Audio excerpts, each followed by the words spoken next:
তো আইসিসিআর স্কলারশিপের অ্যাপ্লিকেশন অনেকের জীবনে প্রথম কোনো স্কলারশিপের জন্য আবেদন হতে যাচ্ছে, যার কারণে অনেক সংশয়, নার্ভাসনেস, প্রশ্ন এই বিষয়গুলো থাকবে। নার্ভাসনেসের কারণে দেখবেন যে কিছু লিখতে আপনার টাইপ করতে ভয় হচ্ছে যে এটা ভুল হয়ে যায় কিনা। তো যার কারণে আমি একটা গাইডলাইন ভিডিও নিয়ে সামনে আসলাম। আর এটা যাদের প্রথম নয় তাদের জন্য বিষয়টা সহজ হবে। আমি অবশ্য হার্ভার্ড ইউনিভার্সিটির একটা অনলাইন স্কলারশিপে এর আগে গ্রান্টেড হয়েছিলাম, তো এটা আমার ফার্স্ট অ্যাপ্লিকেশন ছিল কোনো, তো ওটাতেও আমি পেয়েছিলাম, যার কারণে আমার জন্য এটা সহজ হয়ে গেছিলো। তো ওইটার যদি কীভাবে হার্ভার্ড ইউনিভার্সিটির ওই সার্টিফিকেটটা অনলাইন একটা লিডারশিপ নিয়ে সার্টিফিকেট এটা পেতে চান, তাহলে ওটা ডিসক্রিপশন বক্সে আমি লিঙ্ক এই ভিডিওর ডিসক্রিপশন বক্সে দিয়ে দিব, ওখান থেকে দেখে নিতে পারেন। তো এটাতে অ্যাপ্লিকেশন শুরু করার আগে অবশ্যই আপনি এই ভিডিওটা দেখে নেবেন পুরোটা, কারণ দেখে দেখে শুরু করবেন এমন নয়, একবার দেখে ধারণা নিয়ে নেবেন, আপনি ক্লিয়ার কনসেপ্ট যে এভাবে এভাবে সব কিছু করতে হবে, তারপর আপনি আবার ভিডিও দেখে অ্যাপ্লিকেশন করতে থাকবেন।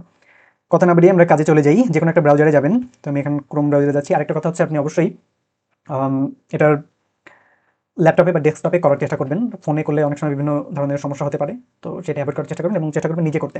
নিজে করলে দেখবেন যে আপনার কনফিডেন্স অনেক বেড়ে যাচ্ছে স্কলারশিপ রিলেটেড অ্যাপ্লিকেশনগুলো করার ক্ষেত্রে। আর অ্যাপ্লিকেশন করার আগে অবশ্যই আইসিসিআর থেকে একটা পলিসি গাইডলাইন 17 পেজের একটা পিডিএফ দেওয়া আছে, ওইটার লিঙ্কও আমি ডেসক্রিপশন বক্সে দিয়ে দিব। তো ওখান থেকে অবশ্যই পিডিএফটা পড়ে নেবেন। তবে এই পিডিএফটা থেকে আমি কয়েকটা জিনিস অলরেডি দেখাতে চাই আপনাদেরকে, আমি হাইলাইট করে রেখেছি, আশা করি দেখতে পাচ্ছেন। তো এখানে বলছে যে ক্যান্ডিডেট মাল্টিপল অ্যাপ্লিকেশন যদি করে, তাহলে স্কলারশিপ পাওয়ার পরেও এটা ক্যান্সেল হয়ে যেতে পারে। তো এটা একটা গুরুত্বপূর্ণ পয়েন্ট আমার মনে হয়েছিল। এবং আরেকটা গুরুত্বপূর্ণ পয়েন্ট হচ্ছে এই যে পাসপোর্ট সাইজ ফটোগ্রাফটা অবশ্যই হতে হবে হোয়াইট ব্যাকগ্রাউন্ডের, এবং দুইটা কানেই আমাদের দেখা যেতে হবে। তেমন যদি হয় যে আপনার কান দেখা যাচ্ছে না, আপনি কিন্তু এটা ক্যান্সেলড হয়ে যাবেন। হ্যাঁ, তারপর এখানে হচ্ছে এইজ রিলেটেড কথাবার্তা বলা আছে, এটা পড়ে নেবেন।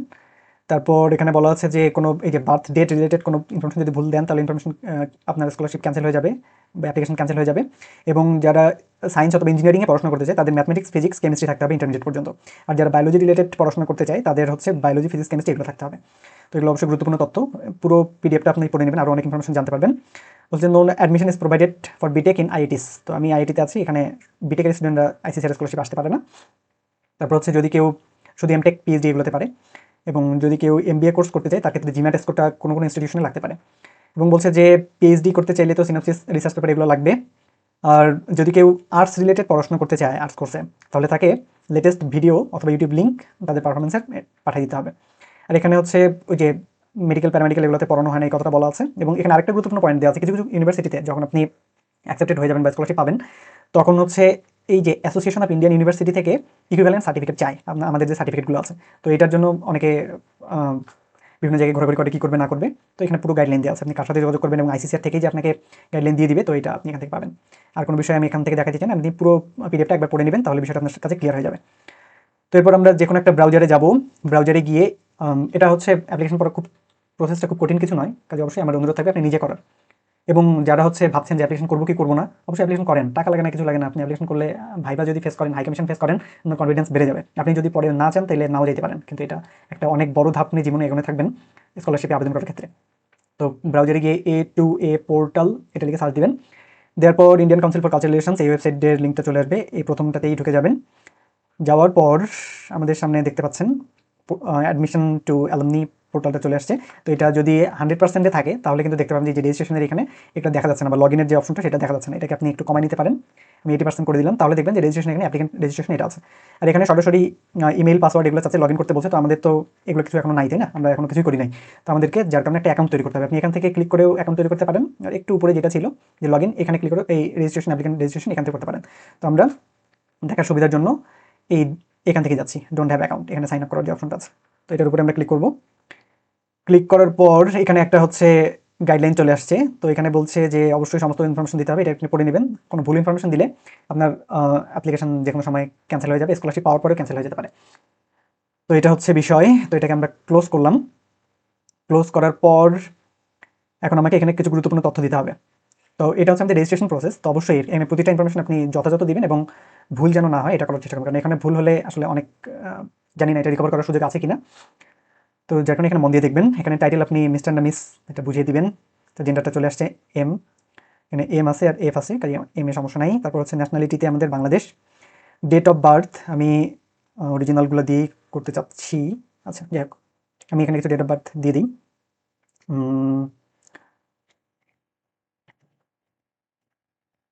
এটা মনে করেন আমি দিলাম। তারপর এখানে হচ্ছে মোবাইল নাম্বার। তো মোবাইল নাম্বার এখানে আমরা দেখতে পাচ্ছি যে আমাদের +880 বা বাংলাদেশের পতাকা নাই, তাই না? তো এরকম যখনই কোনো কনফিউশন চলে আসবে তখন ওই জায়গাটাতে কার্সর নিয়ে যাবেন। কার্সর নিয়ে গেলে দেখবেন যে একটা গাইডলাইন কিছু চলে আসতে পারে। তো এই যে দেখুন এখানে একটা গাইডলাইন আমাদের চলে আসছে, বলছে যে provide your active mobile number with country code, this will be used for communication. তো এখানে আপনি আপনার ভ্যালিড মোবাইল নাম্বার দিবেন, এটা খুবই গুরুত্বপূর্ণ, এবং এই যে ইমেইল, এটা খুবই গুরুত্বপূর্ণ। এই দুইটা জিনিসই আমাদের সাথে ওরা কমিউনিকেট করার চেষ্টা করবে, মানে আমাদের স্কলারশিপ পাওয়া সমস্ত বিষয় এই দুইটা জায়গাতে মূলত ইমেইল দিয়ে দেওয়া হবে। তো এখানে আপনার সব কিছু ভ্যালিড দিয়ে দিবেন। তো এখানে আমাদের যেহেতু কান্ট্রি কোড চাচ্ছে, তো আপনি আমাদের হচ্ছে বাংলাদেশের জন্য কি +880, তাই না? এই দেখুন +880 দেওয়ার পরপরই আমাদের হচ্ছে বাংলাদেশের পতাকা, এবং এটা চলে আসছে। তো আমি এটা আসলে এই মুহূর্তে দিচ্ছি না, আপনারা অবশ্যই এটা দিবেন। এবং এরপর হচ্ছে 0 দেওয়ার পর 0 পর্যন্ত কিন্তু শেষ। এরপর আমাদের নাম্বার যেমন থাকে 01744, তো 0 পর্যন্ত এখানে কমপ্লিট হয়ে গেছে। তারপর 1744 থেকে আপনি শুরু করবেন।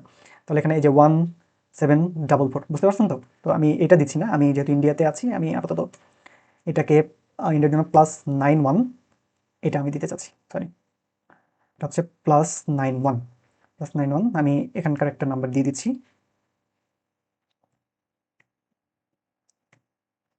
ওকে।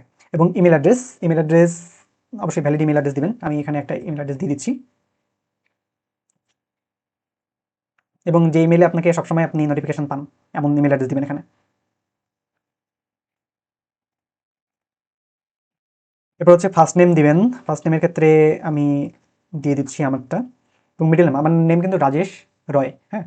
তো আমার তো মিডল নেম নাই, তাহলে মিডল নেমের জায়গায় কি দিব? অনেকের মনে এই প্রশ্নটা আছে যে মিডল নেমের জায়গায় কি দিব। মিডল নেম আসলে আমাদের দেখুন ফার্স্ট নেমের জায়গায় এখানে স্টার আছে, মিডল নেমের জায়গায় স্টার নাই, তার মানে এটা ম্যান্ডেটরি নয়, এটা বাধ্যতামূলক নয়, এটা ফাঁকা রাখলে হবে যাদের নাই।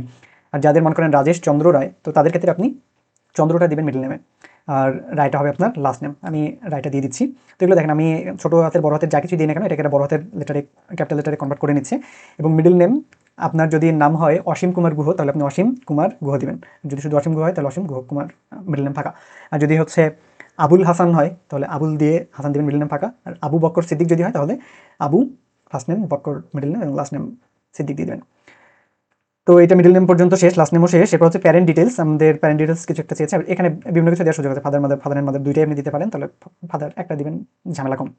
তারপর এখানে ফাদার্স ফার্স্ট নেম চাচ্ছে, অবশ্যই পাসপোর্ট অনুযায়ী দিবেন। পাসপোর্টে আপনার বাবা মা সবার নাম দেওয়া থাকে, নাম এখানে স্পেলিংয়ে ভুল করবেন না। আমি আচ্ছা সরি, এখানে ফার্স্ট নেম দিতে হবে শুধু।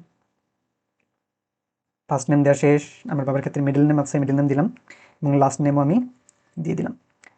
সিটিজেনশিপ, লোকাল বা ডোমেস্টিক নাম্বার, তো এটা হচ্ছে আমাদের মূলত এনআইডি নাম্বার। এনআইডি নাম্বারেই সাধারণত দিয়ে আমরা পাসপোর্ট করি, তাই না? তো সেটা দিবেন। আর যদি কোনোভাবে পাসপোর্ট করার সময় আপনি রেজিস্ট্রেশন নাম্বার ব্যবহার করেন, তো সেই ক্ষেত্রে আপনি রেজিস্ট্রেশন নাম্বার দিয়ে দিতে পারেন। তো আমি আমার পাসপোর্ট নাম্বার দিয়ে এনআইডি নাম্বার দিয়ে দিচ্ছি এখানে।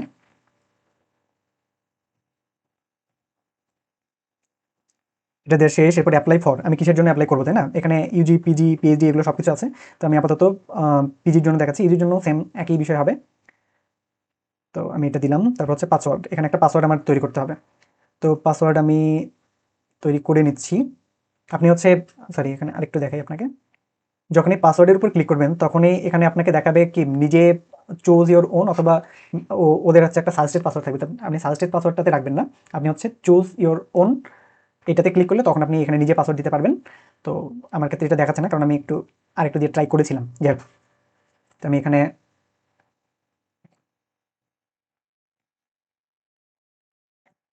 একটা পাসওয়ার্ড দিলাম, সেম পাসওয়ার্ড এখানে দিতে হবে আবার। এটা দেওয়া শেষ। পাসওয়ার্ড কিন্তু ভুলবেন না, পাসওয়ার্ড ভুললে মানে এটা যেহেতু প্রথমবার আমরা রেজিস্ট্রেশন করছি, কাজেই পাসওয়ার্ড ভুললে রিকভার করার যদিও সুযোগ আছে, কিন্তু এই ঝুঁকিগুলোতে পড়তে যাবেন না। এরপর হচ্ছে পাসপোর্ট নাম্বার চাচ্ছে। পাসপোর্ট নাম্বারের ক্ষেত্রে আমাদের অনেক সময় ডাউট থাকে যে পাসপোর্টের নাম্বারে সাধারণত এ অথবা ই থাকে, এবং তারপর 8টা সংখ্যা থাকে বা সংখ্যাটা চেঞ্জ হতে পারে। তো এক্ষেত্রে কি আমরা ওই এ বা ইটা সহ দিব নাকি শুধু সংখ্যাগুলো দিব? এ বা ই সহ দিবেন। আমি এখানে একটু দেখাচ্ছি আমার ক্ষেত্রে যেটা ছিল, বা এগুলো আমি দেখাচ্ছি না এখানে।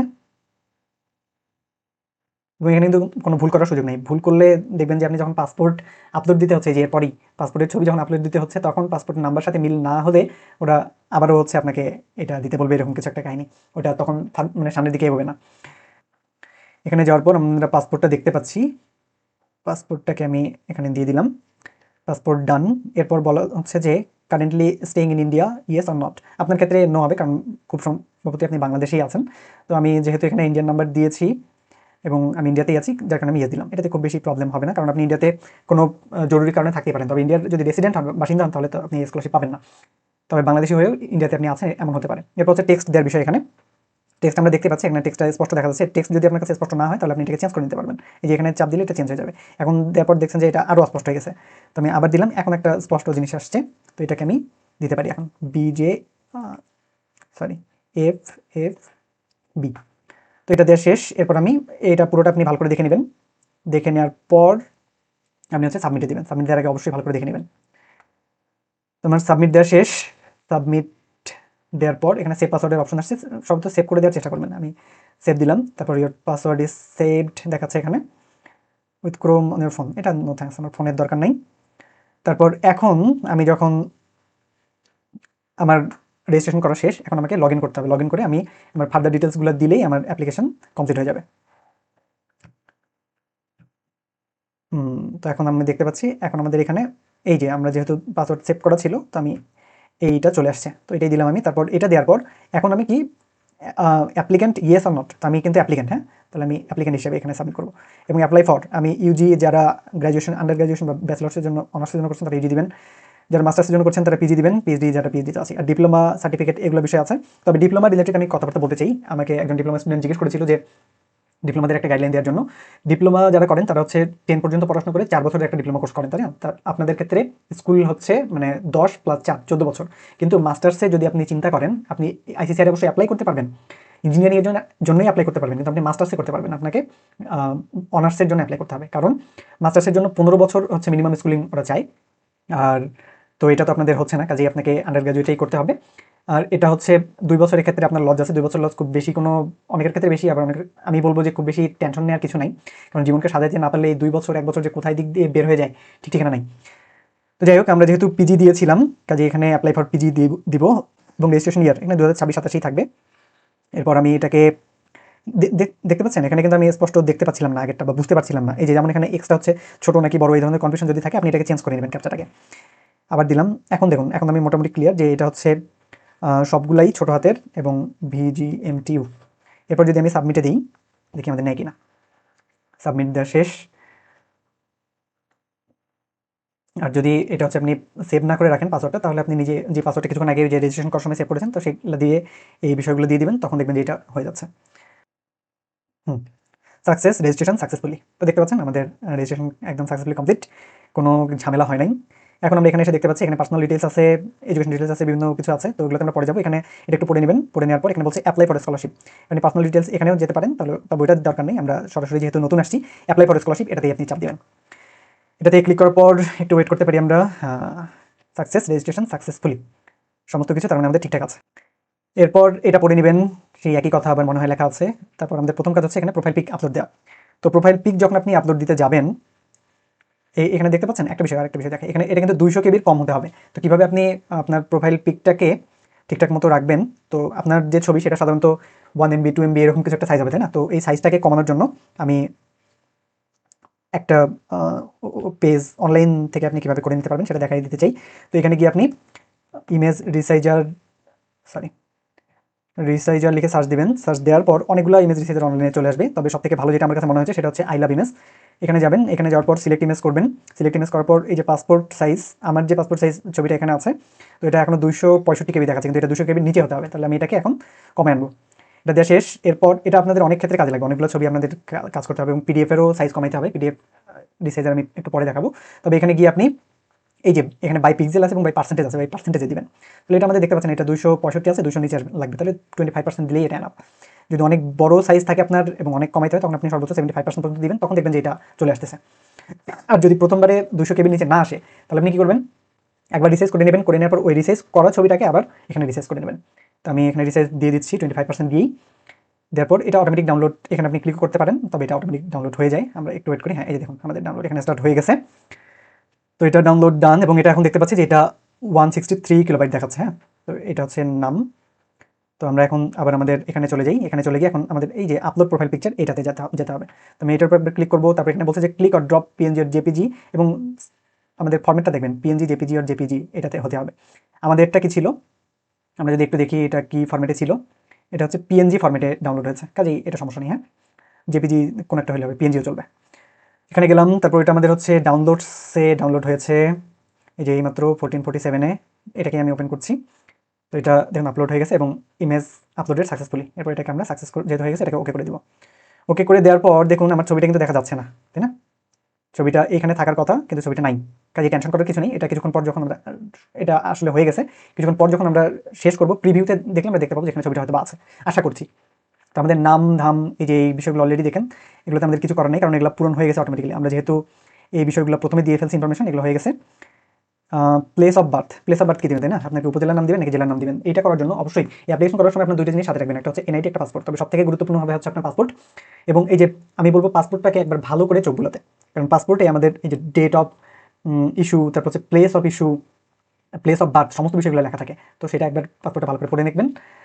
আর প্লেস অফ বার্থ সাধারণত ডিস্ট্রিক্টের নাম হয়, পাসপোর্টেও দেখবেন এটা লেখাই আছে একদম সুন্দরভাবে, জন্মস্থান অবলিক প্লেস অফ বার্থ দিয়ে। এরপর হচ্ছে প্লেস অফ কান্ট্রি, আমাদের কান্ট্রি বাংলাদেশ, তাই না? তারপর পাসপোর্ট নাম্বার এবং কান্ট্রি, এগুলাকে আবার চেয়ে এই কান্ট্রি দেওয়া শেষ। তারপর হচ্ছে place of issue of passport, এটা আমরা দিই। এখানে রিআপলোড পাসপোর্টের কথা বলছি, আমরা একটু পরে দেখবো, এটা আপাতত এটা দিয়ে নিই। Place of issue of passport, আচ্ছা, এটা সাধারণত ঢাকা হয়, আপনি দেখে নেবেন ঢাকাই। ঢাকা ছাড়া কোনো জায়গা থেকে পাসপোর্ট ইস্যু করা হয় না, মানে বিভিন্ন সেন্টারগুলো থেকে হয়তো দেওয়া হয়, কিন্তু ইস্যু করা হয় মূলত ঢাকা থেকে। পাসপোর্ট ইস্যু কান্ট্রি, এটা অনেকের মধ্যে একটা কনফিউশন তৈরি করতে পারে যে ভারতের জন্য করছেন, এটা কি ভারত হবে নাকি? না, পাসপোর্ট ইস্যু কান্ট্রি হবে হচ্ছে বাংলাদেশ। ডেট অফ ইস্যু, আচ্ছা আমরা এখানে রিআপলোড পাসপোর্টের কথা বলছি, আমরা এটা একটু দেখি। ঠিক আছে, এখানে রিআপলোড পাসপোর্টের এই অপশনটা দেখাচ্ছে, তবে এটা নিয়ে টেনশন করার কিছু নেই, এটা খুব সম্ভবত সব জায়গাতেই দেখাচ্ছে। তবে এটা হচ্ছে আমরা যখন প্রিভিউ করবো, প্রিভিউর সময় যদি এটা এই জায়গাতে থাকে তাহলে কোনো সমস্যা নেই। এটা নিয়ে একটু সমস্যা খুব সম্ভবত পোর্টালে আছে। আবার আমাদের পাসপোর্ট আপলোড করার আরেকটা জায়গাও আছে ডকুমেন্টের জায়গাতে, কাজে এটা নিয়ে খুব বেশি টেনশন করার কিছু নাই। আমরা যখন প্রিভিউ দেখবো তখন আশা করি দেখবো যে এই ছবিটাও ছবির জায়গায় আছে, এই পাসপোর্টও পাসপোর্টের জায়গায় আছে, কাজে এটা নিয়ে টেনশন করার কিছু নেই। এরপর হচ্ছে date of issue of passport, ঠিক আছে, এখানে রিআপলোড পাসপোর্টের এই অপশনটা দেখাচ্ছে, তবে এটা নিয়ে টেনশন করার কিছু নেই, এটা খুব সম্ভবত সব জায়গাতেই দেখাচ্ছে। তবে এটা হচ্ছে আমরা যখন প্রিভিউ করবো, প্রিভিউর সময় যদি এটা এই জায়গাতে থাকে তাহলে কোনো সমস্যা, এটা আপনি পাসপোর্টে পেয়ে যাবেন। এটা আমি একটা ডেট দিয়ে দিচ্ছি, দেন হচ্ছে মান্থ দিলাম, এরপর ইয়ার দিলাম, আচ্ছা ইয়ার হচ্ছে, সরি, এবং ডেট অফ এক্সপায়ার্ড পাসপোর্ট, এটাও আপনি পাসপোর্টে পেয়ে যাবেন। ডেট, মান্থ, ইয়ার, এটা শেষ। এরপর হচ্ছে পোস্টাল অ্যাড্রেস, পোস্টাল অ্যাড্রেস আমার এটা চলে আসছে, তো আমি এটা দিয়ে দিলাম, আমি এটাই দিয়েছিলাম মূলত। এবং সিটির ক্ষেত্রে হচ্ছে মানে আপনার গ্রামের নাম, আপনার পোস্ট অফিসের নাম, উপজেলার নাম, জেলার নাম, এবং আপনি বাংলাদেশ দিলেও দিতে পারেন, সমস্যা নেই, বাংলাদেশ না দিলেও সমস্যা নেই। সিটির জায়গায় হচ্ছে আপনি কী দেবেন বলেন তো? সিটির জায়গায় দিবেন উপজেলার নাম, স্টেটের জায়গায় দিবেন হচ্ছে জেলার নাম, বাংলাদেশে কোনো রাজ্য নাই। কান্ট্রি যথারীতি বাংলাদেশ, জিপ কোড, আপনার উপজেলার জিপ কোড সার্চ দিলে পেয়ে যাবেন। যেমন আমার কাছে এখানে পার্বতীপুর দেখাচ্ছে, তো পার্বতীপুর উপজেলা জিপ কোড লিখে সার্চ দিলে পুরো পার্বতীপুর উপজেলার জন্য একই জিপ কোড। এটা নিয়ে কার্ডে জিজ্ঞেস করবেন না জিজ্ঞেস করবেন এই টেনশনে পড়ার কিছু নাই। এরপর আমি যেটা করতে চাই সেটা হচ্ছে এখানে হোয়াটসঅ্যাপ নাম্বার চাচ্ছে, হোয়াটসঅ্যাপ নাম্বার, আচ্ছা আমি এটাও দিতে পারি।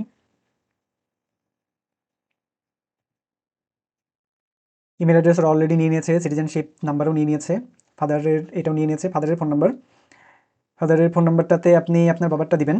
আমি আপাতত এটাই কপি করে দিচ্ছি। এরপর হচ্ছে ইমেল আইডি, ইমেল আইডিতে আমি যেটা করেছিলাম, ইমেল আইডিতে আমার বাবার ইমেল আইডি আমি দিয়েছিলাম না, আমি আমার ইমেল আইডি দিয়েছিলাম, আপনি এটা করতে পারেন, কোনো সমস্যা নেই। এরপর postal address, postal address same, যেহেতু পার্মানেন্ট অ্যাড্রেস সেম। এরপর হচ্ছে এখানে সিটি, দেখুন এখানে অলরেডি ঢাকা সিলেক্টেড হয়ে রয়েছে, এটা যেন না হয় খেয়াল করবেন, আপনার যেটা সেটা যেন থাকে। এটা হচ্ছে আমাদের উপজেলা দিতে হবে সিটির জায়গায়, জেলার জায়গায় আসবে হচ্ছে স্টেটের জায়গায় আসবে হচ্ছে জেলা, দেশ বাংলাদেশ নিয়ে নিয়েছে, এবং জিপ কোডের জায়গায় এটাও সেম। এরপর হচ্ছে proficiency, English as a subject in school আর কলেজ, এটা হ্যাঁ ইয়েস ছিল, আমাদের স্কুল কলেজে ইংলিশ ছিল, নাহলে কিন্তু আপনি এই চান্সই পাবেন না, এটা দিতে হবে। কোন লেভেল পর্যন্ত ছিল? এটা হচ্ছে যেহেতু আমি পিজিতে অ্যাপ্লাই করছি, তো মাস্টার্সে অ্যাপ্লাই করছি, কাজে আমার হচ্ছে আন্ডার গ্র্যাজুয়েট পর্যন্ত ছিল, আমি এটা দিতে চাই। ইংলিশ প্রফিসিয়েন্সি 2, এখানে অ্যাপেড ইন টোফল অথবা অ্যাপেড ইন আইএলটিএস, আপনি যদি আইএলটিএসে পরীক্ষা দিয়ে থাকেন, আপনাদের কোড থাকে, তাহলে আপনি এটা ইয়েস দিবেন, এবং ইয়েস দেওয়ার পর এখানে হচ্ছে সার্টিফিকেট অ্যাটাচ করার জায়গা আছে, এখান থেকে আপনি সার্টিফিকেট অ্যাটাচ করে দেবেন, যদি না থাকে তাহলে নো দিবেন। একইভাবে টোফেলের ক্ষেত্রেও এটাকে আপনি যদি না থাকে তাহলে নো করে দেবেন। এরপর এখানে বলছে এসে লিখতে হবে, এই এসে নিয়ে অলরেডি আমার ডেডিকেটেড ভিডিও আছে, এবং আমি একটা সুন্দর এসে লেখার কারণে কীভাবে আইআইটি দিল্লিতে শর্টলিস্টেড হয়েছিল এবং আইসিসিআর এর এসে লেখার ক্ষেত্রে কোন কোন বিষয় মাথায় রাখতে হয়, এই সুন্দর একটা ভিডিও আছে। তো এটা আপনি দেখে নিতে পারেন, ডেসক্রিপশন বক্সে সেটা লিঙ্ক দিয়ে রাখবো। আমি সাজেস্ট করবো অবশ্যই এসেটা ওইখান থেকে দেখে নেওয়ার জন্য, কারণ এসে আমি অনেক গুরুত্বপূর্ণ একটা ধাপ বলবো এসে বা আপনার এসওপি, এটা থেকে আপনার ব্যক্তিত্ব, আপনার গোল সম্পর্কে তারা ধারণা পায় এবং এটার উপরেই সিলেকশন কিন্তু অনেকাংশে নির্ভর করে। এটা গুরুত্বপূর্ণ, এটাকে কয়েকদিন সময় নিয়ে আপনি সেটা লিখবেন এবং অবশ্যই এআই এর ব্যবহার করবেন না, নিজে সুন্দরভাবে লিখে। হয়তো আপনি গ্রামাটিক্যাল স্ট্রাকচারের জন্য কিছু হেল্প নিতে পারেন, কিন্তু পুরোটা যেন আপনার নিজের গল্প সুন্দরভাবে স্টোরি টেলিংয়ের মাধ্যমে উঠে আসে। এসে নিয়ে সুন্দর ভিডিওটা দেখে নেবেন অবশ্যই। তো আমি এখানে এসেটা থেকে কিছুটা এখানে দিয়ে দিচ্ছি। তো আমার এসে দেওয়া শেষ। এরপর হচ্ছে অ্যাডমিটেড একাডেমিক ইয়ার, হ্যাঁ এটা ঠিকই আছে। আমি মাস্টার্স পড়তে চাই, সিলেক্ট মেইন স্ট্রিম। এখন আমি কিনে পড়াশোনা করতে চাই, তাই না? আর্টস, ম্যাথমেটিক্স, সোশ্যাল সায়েন্স এগুলো নিয়ে যারা পড়তে চায়, এগ্রিকালচার রিলেটেড যারা পড়তে চায়, আর্কিটেকচারে পড়তে চায়। তবে আয়ুষের এটা আপনারা দিবেন না, কারণ এটা হচ্ছে আলাদা স্কলারশিপই ওরা দিয়ে থাকে, আয়ুষ স্কলারশিপ, ওটা দেখে নিতে পারেন। তারপর হচ্ছে ইঞ্জিনিয়ারিং টেকনোলজি আছে, ফ্যাশন, ফিল্ম, ফাইন আর্টস, বিভিন্ন কিছু আছে, এগুলো আপনার কোনটা ফিল্ড সেটা দেখে নেবেন। মেডিকেল, হেলথ সায়েন্স, এটা খুব সম্ভবত আমাদের এখানে দিচ্ছে না, সায়েন্স আছে। তো আমি ইঞ্জিনিয়ারিং টেকনোলজির জন্য দেখাইতে চাই। তারপর হচ্ছে আপনি এখানে দিয়ে নেব আমরা, ঠিক আছে? এখন আপনি কী নিয়ে পড়বো, তো আপনি যেটা এখানে হচ্ছে এমএসসি আছে, এমএসসি মানে মাস্টার্স, জেনারেল মাস্টার্স। এমটেক হচ্ছে টেকনোলজি রিলেটেড, মানে ইন্ডাস্ট্রি রিলেটেড, যেখানে অ্যাপ্লিকেশন পড়ানো হবে। এবং এমএসসি আর কিছু কি আছে, এম ইঞ্জিনিয়ারিং, এটা হচ্ছে মূলত ইঞ্জিনিয়ারিং থাকবে। এবং এমটেক এবং এম ইঞ্জিনিয়ারিংয়ের মধ্যে খুব বেশি পার্থক্য নেই, এখানে হচ্ছে ইঞ্জিনিয়ারিং কোর্স রিলেটেড বা থিওরি রিলেটেড পড়াশোনা বেশি থাকবে, আর এমটেকে ইন্ডাস্ট্রি রিলেটেড পড়াশোনা বেশি থাকবে। তো আপনি কোনটা নিয়ে পড়াশোনা করতে চান সেটা দেখে নেবেন, অনেক সাবজেক্ট আছে, অনেক কোর্স আছে, দেখেছেন কি? তো কোনটা আপনি সেটা করে নেবেন। আমি অত বেশি সময় এখানে দিতে পারবো না, আমি হচ্ছে এমটেক কেমিক্যাল ইঞ্জিনিয়ারিং এটাতে দিব। এরপর দেখি আমাদেরকে কোন কোন ইউনিভার্সিটি দেয়। তো চলে এসেছে সমস্ত আইআইটিগুলো রয়েছে।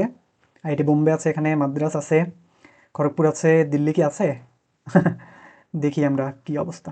আইআইটি মাদ্রাস, আইআইটি মাদ্রাস একই জিনিস দুইবার, আইআইটি দিল্লি কই? তো আপনি দেখবেন এটা সার্চ দিয়ে দেখবেন যে কী অবস্থা এখানে নেয় কিনা। তো আমি আইআইটি মাদ্রাসের কথা মনে করেন দিলাম একটা, তবে আমরা 5টা ইউনিভার্সিটি দেওয়ার সুযোগ আছে। তো আবারও আমি এখানে প্লাস করলে দেখতে পাচ্ছেন যে আরেকটা চলে আসছে। আবার আমি এমটেক কেমিক্যালেই দিলাম। আচ্ছা, এমটেক সিভিল দিয়ে একটু দেখি। আপনি চেষ্টা করবেন এগুলোকে হচ্ছে ভ্যারি না করার জন্য, একই সাবজেক্ট রাখবেন, নইলে আপনার সম্পর্কে বুঝতে পারবে যে নির্দিষ্ট কোনো গোল নাই। দেখি এবার আইআইটি দিল্লি আসে কিনা। এখনও আইআইটি দিল্লি নাই, তার মানে এরা হচ্ছে এইবার হয়তো বা কেমিক্যালে দিচ্ছে না। যে আইআইটি মাদ্রাস আছে, তার মানে আইআইটি মাদ্রাস থেকে হয়তো এবার বেশি নিবে। তো আমরা দেখি এখান থেকে কি হয়। অবশ্য গতবার আমাদের সুযোগগুলো এরকম ছিল না, গতবার আমরা যে কোনো ইউনিভার্সিটি সিলেক্ট দিতে পারতাম, এবার একদম লিমিটেড করে দিয়েছে। তো আমরা সিভিলই দিলাম।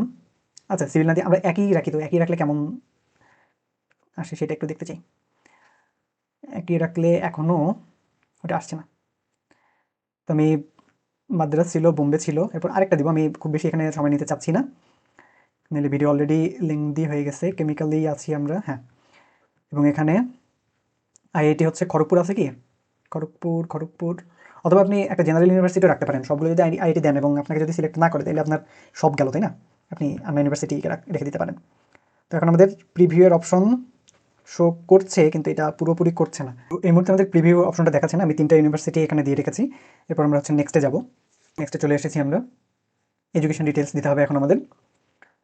এডুকেশন ডিটেলসে আমরা দেখতে চাই, এখানে প্রিভিউ অপশন আছে, আশা করি এখানে কাজ করবে সব।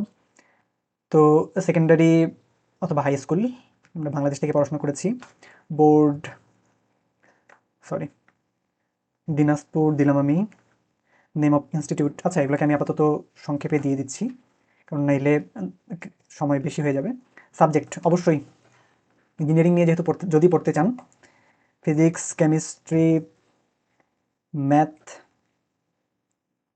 ম্যাট্রিক্স অ্যান্ড ইংলিশ যে আপনার থাকা লাগবে, এটা মাস্ট। ইয়ার হচ্ছে আপনি যে কোনো একটা দিয়ে দিবেন। আমি আপাতত মনে করেন 2016 দিলাম। পার্সেন্টেজ আপনি হচ্ছে গ্রেড পয়েন্টটা দিবেন। আপনি যদি 5.00 আউট অফ, অবশ্যই আউট অফ দিবেন, কারণ কোন স্কেল এক এক দেশে এক এক রকম থাকে। 00 হাই স্কুল, এটাও বাংলাদেশ থেকে দিবেন। বোর্ড সেম মনে করেন। ইনস্টিটিউট এবিসি, সাবজেক্ট সেম, এগুলাকে সরি কন্ট্রোল সব আপনার রাখতেই হবে, ফিজিক্স, কেমিস্ট্রি, ম্যাথমেটিক্স। মনে করুন আমি 2018 আছি এবং এটাতেও মনে করেন, আচ্ছা মনে করেন 5 পাইনি, 4.75 আউট অফ 5 এটা আমি দিলাম। এবং আন্ডার গ্র্যাজুয়েট আমি বাংলাদেশ থেকে করেছি। বোর্ড এটা হচ্ছে কি দেবেন, বোর্ড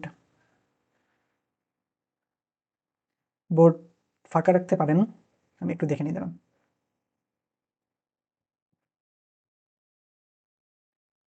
আচ্ছা, এখানে আমাদের আন্ডার গ্র্যাজুয়েটে যেহেতু বোর্ড নাই, তো এই দুইটা আমি যেটা দিয়ে পূরণ করেছিলাম, একটা হচ্ছে ইউনিভার্সিটির নাম দিয়েছিলাম এবং একটা হচ্ছে আমার সাবজেক্টের নাম দিয়েছিলাম। তো এখানে যেহেতু নেম অফ ইনস্টিটিউট অথবা স্কুল এটা আছেই, কাজে আপনি আপনার ইউনিভার্সিটির নাম দিবেন এখানে, ধরুন BHU.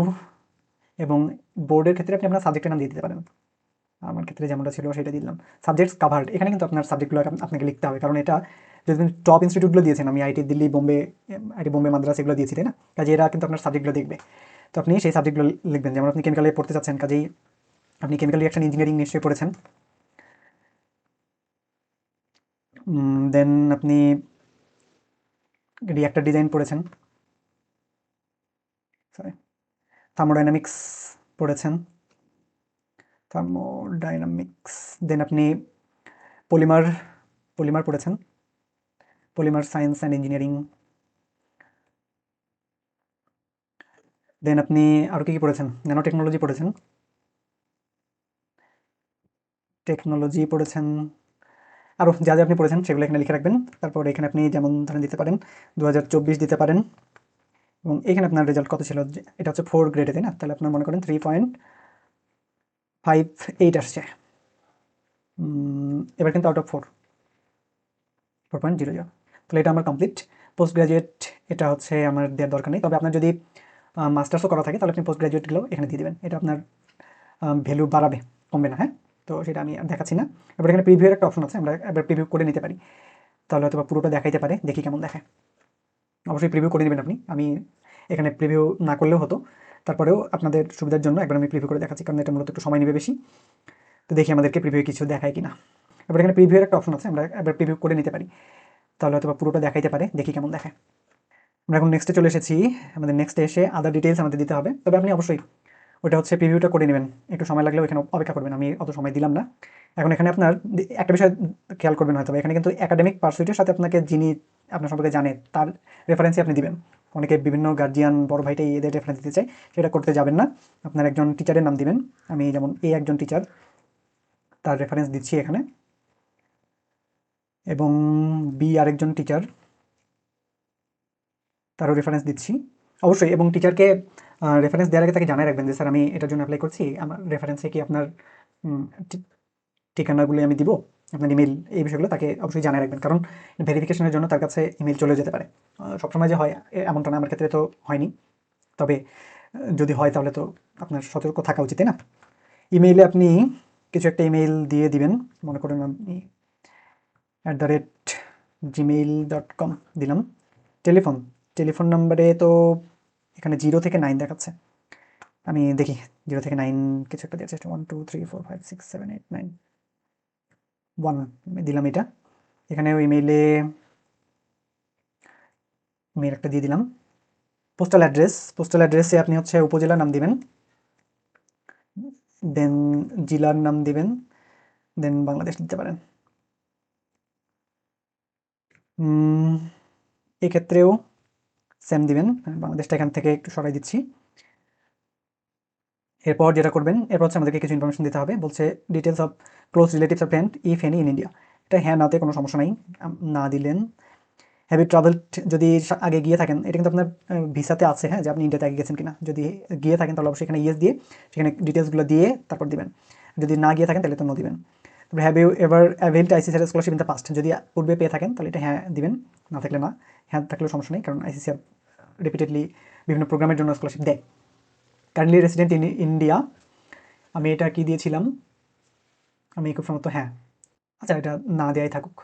R you married to an Indian national, এটা যদি ইয়েস দেওয়া থাকে তাহলে কিন্তু ঝামেলা পড়তে হবে, কারণ কারোর সাথে বিয়ে হওয়া মানে হচ্ছে আপনি বৈবাহিক সূত্রে নাগরিকতার যে বিষয়টা চলে আসে। কাজেই আপনি যদি এমন হয়ে থাকেন তাহলে আবেদন করার দরকার নেই, কারণ সেটার জন্য আপনি এই স্কলারশিপের জন্য অ্যাকসেপ্টেড হয়তো বা নয়। তারপরে যদি আপনি মনে করেন যে এরকম কোনো কেস আছে, তারপরে আপনি অ্যাপ্লাই করতে চান, করে দেখতে পারেন, করতে কোনো অসুবিধা নেই। Do you have an international driving licence, যদি হ্যাঁ থাকে তাহলে দিবেন, দিয়ে হ্যাঁ এই যে ইয়েস দিয়ে সেখানে লাইসেন্স নাম্বার ওগুলো দিয়ে দিবেন। আমরা নো রাখছি। তারপর nearest Indian mission consulate in Bangladesh, এখানে দেখতে পাচ্ছেন আমাদের সিলেট, খুলনা, রাজশাহী, চট্টগ্রাম, ঢাকা এই জায়গাগুলোতে হয়। তো আপনি আপনার যেটা বাড়ির কাছাকাছি সেটাতে দিবেন। তবে হচ্ছে যদি ঢাকা দেওয়ার সুযোগ থাকে ঢাকা দিতে পারেন। এই ক্ষেত্রে আপনি কিছু সুবিধা হয়তো পেতে পারেন। এনি আদার ইনফরমেশন যদি আপনি মনে করেন যে যেটা দিতে চান তাহলে এখানে দিবেন। এবং কারেন্ট লোকেশন আপনি কিছু একটা দিবেন, দেওয়ার পর আপনার যেটা কারেন্ট লোকেশন সেটাই দিবেন। এখানে হচ্ছে সিগনেচার আপলোড করতে বলছে, আমি সিগনেচারটা আপলোড করার চেষ্টা করি। ইমেজের এটা হচ্ছে 200 কেবির ছোটো হতে হবে, হ্যাঁ। তো আমি গিয়ে দেখি এখানে কী অবস্থা। আমার একটা সিগনেচার আছে যে জেপিজি ফাইলে দেখাচ্ছে 146 কেবি, দেখি এটা নেয় কিনা। এটাকে এটা দেখাচ্ছে যে এটা হচ্ছে কোনো কারণে আনভ্যালিড দেখাচ্ছে। তো আমরা এটাকে সরাই দিই, আরেকটা কিছু দেওয়ার চেষ্টা করি। যেহেতু এটা ঝামেলা করছে কাজেই আমি সহজ একটা অপশনে যেতে চাই। আপনি আপনার যে সিগনেচার সেটাই দিয়ে দিবেন। আমি এখানে সিগনেচারটা দিয়েছি, আপলোডেড সাকসেসফুলি, এটা এখানে দেখাচ্ছে। তারপর হচ্ছে প্রিভিউ, এখনও এখানে দেখাচ্ছে না, সমস্ত কিছুই আমি দিয়েছি। তারপর আমি দেখি নেক্সট যাওয়ার চেষ্টা করি। এখানে খুব সম্ভবত টেলিফোন নাম্বারে কিছু একটা ঝামেলা থাকতে পারে, দেখি সামনে যাই কি দেখায়। আচ্ছা, ডকুমেন্টস সেকশনে আমাদেরকে নিয়ে গেছে। অল ডকুমেন্টস এখন আমাদেরকে এটা দিতে হবে। তো অল ডকুমেন্টস লিস্টেড বিলো, এখানে আমাদের কয়টা 7টা ডকুমেন্ট দিতে হবে। এক্ষেত্রে এবার আপনারা জানেন যে হচ্ছে আমাদের ফিটনেস ডকুমেন্ট মানে মেডিকেল ফিটনেসের যেটা সেটা লাগছে না, এবং এলওআর বা আদার ডকুমেন্টস যেখানে আপনারা হচ্ছে লেটার অফ রিকমেন্ডেশন অনেক সার্টিফিকেট এগুলো আপলোড করতে পারতেন, সেটা এরা আবার বিভিন্ন কারণে নিচ্ছে না। তো এটা নিয়ে টেনশন করার কিছু নাই। তো এখন আমরা এখানে এই 7টা ডকুমেন্ট আপলোড করে এটা সাবমিট করে দিলেই শেষ। তো আমরা দেখি, এখন এই ভিডিও ক্লোজ করবেন না, এখানে আরও কিছু কাজ আছে এবং হচ্ছে যে প্রিভিউ অবশ্যই করতে হবে, সেটা একবার আমরা দেখে নিব। তো এটা হচ্ছে আমরা এখন একদম শেষ পর্যায়ে চলে এসেছি অ্যাপ্লিকেশনের। এরপর হচ্ছে এখানে যে আমাদের 7টা ডকুমেন্ট আপলোড করতে হবে, এখানে এই যে আপলোড এটা লিখে আপনি এই যে এখানে আপনার যে ফাইল এনআইডি সেটা এখানে ক্লিক করবেন, সেটা আপলোড করবেন। এভাবে পাসপোর্ট কপি, এবং এখানে দেখুন প্রথম এবং ব্যাক পেজ, মানে প্রথম দুইটা যে পেজ থাকে আমাদের, একটাতে হচ্ছে ঠিকানা লেখা থাকে, একটাতে ছবি টবি থাকে, ওই দুইটা পেজ একসাথে একটা হচ্ছে ছবি তুলে ওইটাকে পিডিএফ বানিয়ে সেটা আপলোড করবেন এখানে। তারপর হচ্ছে 10th গ্রেডের জন্য আমি এটা একটু দেখাই দিই আপনাকে। তো আমরা এখন একদম একটা হচ্ছে আপনি পিডিএফটা কীভাবে বানাবেন, একই পিডিএফে দুইটা জিনিস আপলোড করে দেবেন। তো এক্ষেত্রে একটা জিনিস আপনি খেয়াল করতে পারেন, আমি হচ্ছে আমার সার্টিফিকেটটা কিন্তু স্ক্যানার দিয়ে করি না, এটা হচ্ছে নর্মালটাই খুব সুন্দর রেখে দিয়েছিলাম, কিন্তু এটা কিন্তু আমি স্ক্যানার দিয়ে করে দিয়েছিলাম। মানে ওই যে কি জানি ম্যাজিক স্ক্যান বা এরকম কিছু একটা করলে একটু সাদা হয়ে যায়। তো আমি এই আমার সার্টিফিকেটগুলোকে এরকম করি নাই, কারণ হচ্ছে আমি যে এগুলো যে অরিজিনাল সিগনেচার টিগনেচার যে বিএসসিটা, এটা দেখলে বুঝতে পারবেন এটা হচ্ছে এরকমই আছে। কিন্তু এই যে এটাতে আমি হচ্ছে স্ক্যানার ইউজ করলে এই কালারটা হয়তো চলে যাবে, এটা যে original verified and found correct, এই বিষয়গুলো যাতে থেকে যায়, যার কারণে আমি এগুলাকে কিন্তু হচ্ছে ম্যাজিক কালার দিয়ে করে দিই। তো এরপর যেটা বলতে চাই, এইভাবে আপনি এটা আপলোড দিবেন। মার্কশিট, আন্ডারগ্রাজুয়েট মার্কশিটও আপলোড দিবেন এখানে একইভাবে। সাইজগুলো খেয়াল করবেন কোনটার জন্য কত এমবি পর্যন্ত অনুমোদিত আছে। আর English transaction of all documents which are not originally in English, এটার জন্য আপনি কী করবেন, এটার জন্য যেটা করবেন সেটা হচ্ছে আমি দেখাইতে পারবো এখানেই। এই যে আমাদের সমস্ত সাবজেক্টগুলোই হচ্ছে ইংলিশেই আছে, তাই না? মানে আমাদের সমস্ত সার্টিফিকেট সব কিছু। আপনি একটা ওয়ার্ড ফাইল নেবেন, ওয়ার্ড ফাইলে গিয়ে এরকম নট অ্যাপ্লিকেবল মাঝখানে লিখে এটাকে বড় করে দিবেন, করে এটাকে পিডিএফ বানিয়ে দিবেন, তারপর এটাই এখানে আপলোড দিবেন। এরপর যেটার কথা বলা হচ্ছে সেটা হচ্ছে English as a subject in school college of document. তো এটার জন্য আপনি যেটা করবেন, আমি যেটা করেছিলাম সেটা হচ্ছে আমার এসএসসির যে সার্টিফিকেট বা ইন্টারমিডিয়েটের যে সার্টিফিকেট সেটা আপলোড করে দেবেন, দ্যাটস এনাফ। কারণ এখানে আমাদের ইংলিশ আছে, এই যে অথবা ইংলিশটাকে আপনি এখানে হাইলাইটও করে দিতে পারেন যাতে তাদের সহজে চোখে পড়ে যায়। এবং এটাই শেষ নয়, এরপর হচ্ছে সবথেকে গুরুত্বপূর্ণ যেটা সেটা হচ্ছে এই যে এইটাতে টিকমার্ক দিবেন যে আমি সব কিছু পড়েছি, তারপর এগুলো সব কিছু কারেক্ট, এবং এটা হ্যাঁ সব কিছু কারেক্ট, এগুলো করে তারপর হচ্ছে অবশ্যই এই যে এখানে একটা প্রিভিউ অপশন থাকবে, তো এই প্রিভিউটা করে আপনি ফাইনাল সাবমিশনে ক্লিক করবেন। অবশ্যই আমি এটা সাবমিট করছি না, কারণ একটা বাড়তি অ্যাপ্লিকেশন সাবমিট হলে ওদের কাছে ঝামেলা হবে অনেকের। একটা হচ্ছে আপনি পিডিএফটা কীভাবে বানাবেন, একই পিডিএফে দুইটা জিনিস আমরা হচ্ছে অবশ্যই যে এখানে প্রিভিউ করে নিয়ে চেক করে দেখবেন যে সমস্ত কিছুগুলো ঠিকঠাক মতো আপলোড আছে কিনা। এবং এই যে এই আপলোডগুলো করার পর এখানে কিন্তু হচ্ছে ওই ডকুমেন্টটাকে দেখা যায়, এখানে আপলোড লেখা থাকবে না, এখানে হচ্ছে click to C the document লেখা থাকবে এবং এখানে আপলোডের টাইম লেখা থাকবে। তো এখানে আপনি যে সঠিক জায়গায় সঠিক আপনার পিডিএফটা আপলোড করেছেন, প্রতিটা পিডিএফ এটার উপর ক্লিক করলে ওই পিডিএফটা ওপেন হয়ে যাবে নতুন উইন্ডোতে। তো এগুলো দেখে নিয়ে সব কিছু যে ঠিক আছে, তারপর ফাইনাল প্রিভিউ দেখে আপনি ফাইনাল সাবমিশন করে দেবেন। তো এই ছিল হচ্ছে অ্যাপ্লিকেশন প্রসেস। আশা করি আপনাদের জন্য অনেক হেল্পফুল হবে বিষয়টা। আর খুব বেশি টেনশনের কিছু নাই, প্রতিটা বিষয় ঠিকঠাক মতো করে অ্যাপ্লাই করবেন, করে অপেক্ষা করবেন। আর হচ্ছে স্ট্যাটাসে এখানে আমি দেখি আছে কিনা, হ্যাঁ এই যে সব থেকে অপেক্ষার প্রহরে থাকবে এই আন্ডারটেকিং এই জায়গাটার জন্য, কারণ এখানে আপনার যদি আপনি স্কলারশিপটা পান তখন হচ্ছে এই জায়গাগুলোতে আপনার ইউনিভার্সিটি অ্যাকসেপ্টেন্স, মিশন অ্যাকসেপ্টেন্স, 3টা যে পিডিএফ থাকে এগুলো পেয়ে যাবেন। এবং অ্যাপ্লাই করার পর যখন আপনি সাবমিট করবেন, এখানে হচ্ছে অ্যাপ্লিকেশন নাম্বার থাকবে এবং স্ট্যাটাস দেখাবে অ্যাপ্লিকেশন সাবমিটেড, এরকম কিছু একটা। এর মাধ্যমে আমাদের অ্যাপ্লিকেশন কমপ্লিট। তো আপনাদের জন্য শুভকামনা রইল। এবং অ্যাপ্লিকেশন করার পর আপনারা যেটা করবেন সেটা হচ্ছে EPA English, EBIT English proficiency test এটার জন্য। এবং আপনার যদি ইঞ্জিনিয়ারিং নিয়ে পড়তে চান, ফিজিক্স কেমিস্ট্রি ম্যাথমেটিক্সের ব্যাকগ্রাউন্ড ঠিকঠাক মতো আছে কিনা এগুলো নিজেকে তৈরি করবেন। All the best. নতুন চ্যানেল সাবস্ক্রাইব করবেন।